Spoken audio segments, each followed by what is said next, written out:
আমাদের দাবি মানতে হবে মানতে হবে।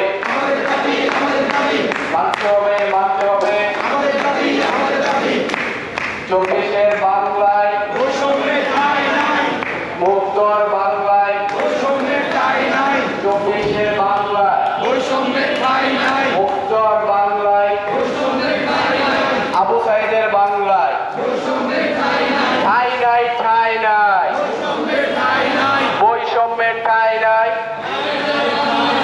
ঠাই নাই ঠাই নাই মুক্তর বাংলায় আবু সাইদের বাংলায় 24-এর বাংলায় ঠাই নাই ঠাই নাই।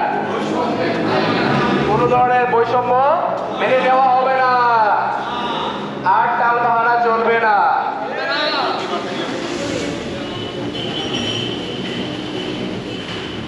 প্রিয় শিক্ষার্থীবৃন্দ, আমরা আজকে এই পিএসসি চত্বরে উপস্থিত হয়েছি। আমাদের প্রধান তিনটি দাবি তিনটি হচ্ছে ভাইভাই উত্তীর্ণ কিন্তু ক্যাডার বঞ্চিত এমন প্রার্থীদের পূর্ণাঙ্গ তালিকা প্রকাশ, বিধি বহির্ভূত 43তম বিসিএস নন ক্যাডার ফলাফল বাতিল এবং 44তম বিসিএস এর চূড়ান্ত ফলাফলের পূর্ব পর্যন্ত যত পদ আছে সেই পদ অধিযাচনের মাধ্যমে এনে অধিক সংখ্যক প্রার্থীদেরকে সুপারিশ করা। আমরা এই আন্দোলনটি দীর্ঘ প্রায় 8 থেকে 9 মাস যাবৎ করতেছি। সেই ডিসেম্বর থেকে আমরা পিএসসি চত্বরে বারবার এসেছি। আমরা চাই না যে আজকের পর আমাদের আর এখানে আসতে হোক এবং আমরা পড়ার টেবিলে ফিরে যেতে চাই। আমাদের আন্দোলনটি আমরা বাংলাদেশের প্রচলিত আইন অনুযায়ী এবং বিধি অনুযায়ী আমরা আমাদের আন্দোলনটি পরিচালিত করেছি। আমরা বিগত দিনে এবং আজ পর্যন্ত আমরা কোনো ভায়োলেন্ট অ্যাক্টিভিটিস করিনি। আমরা দেশের সর্বোচ্চ মেধার পরিচয় দিয়ে বিসিএস প্রিলিমিনারি, লিখিত পরীক্ষা এবং ভাইভায় উত্তীর্ণ কিনা সেটা আমরা জানি না। আমরা আমাদের অধিকার অর্থাৎ আমরা ভাইভায় পাশ করেছি নাকি ফেল করেছি সেই বিষয়টি আমরা জানতে পারিনি। তাই আমরা এই চত্বরে উপস্থিত হয়েছি আমাদের অধিকার আদায় করতে।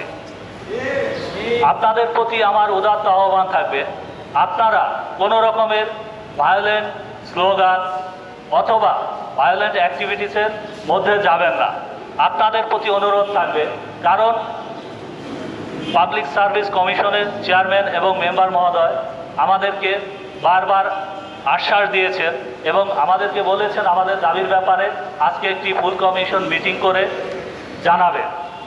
সুতরাং আমরা তাদের সেই সিদ্ধান্তের অপেক্ষায় থাকব যতক্ষণ না পর্যন্ত আমাদের দাবিটি মেনে না নেবে এবং আমাদের ব্যাপারে সদুত্তর না দিবে আমরা আজকে এই চত্বর ছেড়ে যাব না। প্রিয় শিক্ষার্থীবৃন্দ, আপনারা জানেন সেই ডিসেম্বর মাসে আমাদের যখন ভাইভা শেষ হয় হঠাৎ করে একটা বিধির দোহাই দিয়ে আমাদের সাথে যত প্রকার বৈষম্য আছে এই কমিশন করা শুরু করেছে। আমরা যখন সচিব মহোদয়ের সাথে যোগাযোগ করেছি কিছুদিন আগে, তখন সচিব মহোদয়ের সামনে পরীক্ষা নিয়ন্ত্রক ছিলেন আনন্দ কুমার স্যার এবং ডাইরেক্টর ম্যাম ছিলেন। তো আমরা সেখানে একটা বিতর্কের মতো হয়।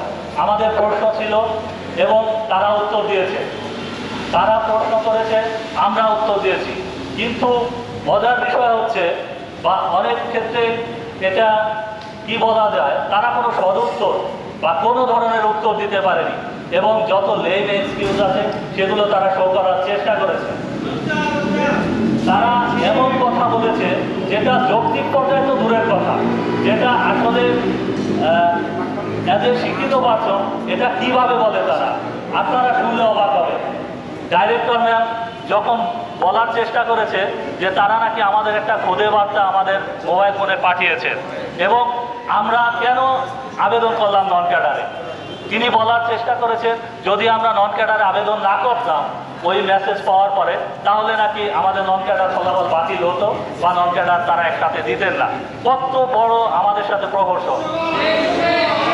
রাতের অন্ধকারে রাত 11টার পরে নন ক্যাডারের সার্কুলার দেন, এটা কোন নিয়ম? পাবলিক সার্ভিস কমিশনে কি দিন হয় না, নাকি সব কাজ রাতেই হয়? আমাদের প্রশ্ন। যখন আমরা বললাম স্যার আমাদের দাবিগুলো মেনে নিন, তখন তিনি বললেন আমাদের ফুল কমিশন মিটিং করতে হবে। মিটিংয়ে যদি একজন মেম্বারও আমাদের পক্ষে বিপক্ষে থাকে তাহলে আমরা সেটা মেনে নেই না, আমরা কমিশনের সর্বসম্মতিক্রমে যে কোনো সিদ্ধান্ত দেই। তখন আমরা বললাম স্যার আপনারা যদি রাত 11টায় কমিশনের মিটিং করে আমাদের নন ক্যাডারে সার্কুলার দিতে পারেন, তাহলে আমাদের এই লিস্ট প্রকাশ করতে কেন আপনাদের 15 দিন সময় নিতে হবে? তখন তিনি কোনো সদুত্তর দিতে পারেননি। আমরা বলেছিলাম যে আপনি বিধি পাশ করার পরে 41তম বিসিএস এর রেজাল্ট দিলেন, সেখানে আপনি ক্যাডার এবং নন ক্যাডার আলাদা ফলাফল প্রকাশ করলেন, কিন্তু 43-এর বেলায় এমন কেন? তিনি কোনো সদুত্তর দিতে পারেননি। আমরা বলেছিলাম কেন এমন করলেন, তখন উনি বলেছেন যে 1 বছরে বিসিএস শেষ করার জন্য। তখন আমরা বলেছিলাম তাহলে কি আমাদেরকে জবাই করতে হবে?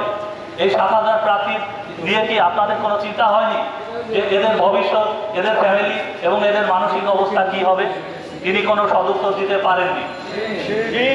আমরা বারবার বলার চেষ্টা করেছি যে আপনার বিধি অনুযায়ী লিস্ট প্রকাশ করতে তো কোনো বাধা নেই, আপনি কেন দিবেন না? তখন তিনি কোনো সদুত্তর দিতে পারেননি। যখন আমরা তাকে বারবার জিজ্ঞাসা করতেছিলাম, তিনি তখন বললেন এটা সরকারি সিদ্ধান্ত। তো সরকারি সিদ্ধান্ত যদি হবে তাহলে তিনি কমিশন মিটিং করে কি করে, আমাদের প্রশ্ন ছিল। কিন্তু আমরা আমাদের যত প্রশ্ন ছিল কোনো প্রশ্নেরই সদুত্তর পাইনি। চেয়ারম্যান মহোদয়ের দপ্তর থেকে তো নাই, সচিব মহোদয়ের দপ্তরে যখন আমরা কথা বলেছি সেখানেও সেম কথা। সেখানে আনন্দ কুমার স্যার এবং ডাইরেক্টর ম্যাম একইভাবে বারবার লেম এক্সকিউজ দেওয়ার চেষ্টা করেছে, কোনো সদুত্তর দিতে পারেনি। এবং চেয়ারম্যান স্যার এটাও বলেছেন যে আমরা যখন 19 দিন সময় পেলাম 41তম বিসিএসের চূড়ান্ত ফলাফলের পর, 19 দিন পর আমাদের ফলাফলটা দেওয়া হলো। তখন আমরা বলেছিলাম স্যার এত কম সময় কেন, আমাদের জন্য কি 3 মাস বা 4 মাস সময় দিতে পারতেন না? তখন উনি বলার চেষ্টা করেছেন 6 মাস পরে দিলেও নাকি আমরা একই ধরনের পোস্ট পেতাম এবং পোস্টের সংখ্যা একই হতো। এজন্য আমার এখানে যারা 44তম বিসিএস ভাইবা দিয়েছেন তাদের প্রতি আহ্বান থাকবে, সুতরাং আপনারা যদি মনে করে থাকেন যে 43 না পেলে আমরা পাবো, এটা হচ্ছে আপনারা একদম দিবা স্বপ্ন দেখছেন। কারণ এই কমিশন ধরেই নিয়েছে এবং এই কমিশন সিদ্ধান্তই নিয়েছে যে নন ক্যাডার থেকে অধিক সংখ্যক প্রার্থীকে সুপারিশ করা হবে না, নামে মাত্র কিছু নন ক্যাডার দিয়ে, এবং যা এই পদের আসলে কোনো সঠিক কোনো প্রার্থী পাওয়া যায় না। এগুলো হচ্ছে নামে মাত্র পদ, যেগুলো অধিকাংশই টেকনিক্যাল। এই ধরনের কিছু পদ দিয়ে মোলা ঝুলিয়ে দিবে। সুতরাং শিক্ষার্থীদের 41 হোক, 43 হোক, 44 হোক, 45 হোক, সবাইকে বলবো যে আপনারা এই নন ক্যাডারের পক্ষে অর্থাৎ বৈষম্যের বিপক্ষে সোচ্চার হন। আমরা তাদেরকে আরো বলার চেষ্টা করেছি স্যার আপনারা তো অধিযাচনই দেন। আমাদের সাথে কথা হয়েছে স্বরাষ্ট্র মন্ত্রণালয়ের সুরক্ষা সেবা বিভাগে, সেখানে যারা এই ধরনের নন ক্যাডারের পদ ছাড় করেন তাদের সাথে কথা হয়েছে, তারা বলেছে তাদের কাছে অধিযাচনই চাওয়া হয়নি।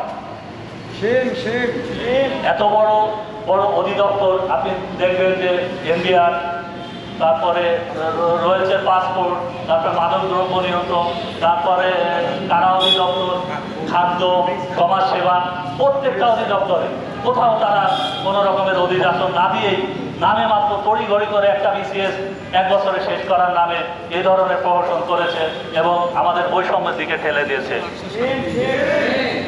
আমরা বলেছিলাম স্যার আপনি কি 1 বছরে শেষ করতে পারছেন? তিনি তখন কোনো সদুত্তর দিতে পারেননি। আমরা বলেছিলাম যে আপনি তো প্রত্যেকটা বিসিএসই 4 বছর প্রক্ষেপণ করেন, তাহলে কেন 1 বছরের দায় দিয়ে আজকে এই মেধাবী শিক্ষার্থীদের সাথে আপনারা মশকরা করছেন? তিনি কোনো সদুত্তর দিতে পারেননি। সুতরাং আপনারা জেনে থাকবেন এই পিএসসির ভিতরে অনেক কিছুই হয়।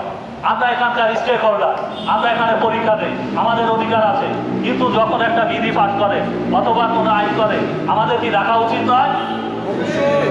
আমরা বৈষম্যের শিকার হচ্ছি, আমাদের কি বলার অধিকার নাই? কিন্তু এই অধিকার হরণ করলো কারা? কেন করলো? রাতের অন্ধকারে কেন নন ক্যাডারের সার্কুলার দিতে হবে? দেশে কি বন্যা হয়েছিল যে কমিশনের মেম্বাররা কমিশনে আসতে পারেননি পরের দিন? আমরা দিনের পর দিন দীর্ঘদিন আমরা রাজপথে থেকে আন্দোলন করছি, আমরা আমাদের দাবি দেওয়া জানানোর চেষ্টা করেছি, কিন্তু এই কমিশন কখনো আমাদের কথা শোনার ন্যূনতম প্রয়োজন বোধ করেনি, যার কারণে আমরা দিনের পর দিন পড়ার টেবিল ছেড়ে আমাদের এই পিএসসি চত্বরে আসতে হয়েছে। যখন আমরা বলার চেষ্টা করলাম, ও এর মাঝে চেয়ারম্যান স্যার বলার চেষ্টা করেছেন যে তোমরা তো রাস্তা দিয়ে শুধু আন্দোলন করেছো, আমার সাথে যোগাযোগ করার চেষ্টা করোনি। যখন আমরা বলেছি যে স্যার আমরা দিনের পর দিন আন্দোলন করেছি, আপনি পুলিশ দিয়ে আমাদেরকে ভিতরে আসতে দেননি, আমাদের কথা জানার চেষ্টা করেন, তখন তিনি টোটাল 90 ডিগ্রি অ্যাঙ্গেলে চলে গেলেন এবং বললেন না এমন কোনো কিছু হয়নি।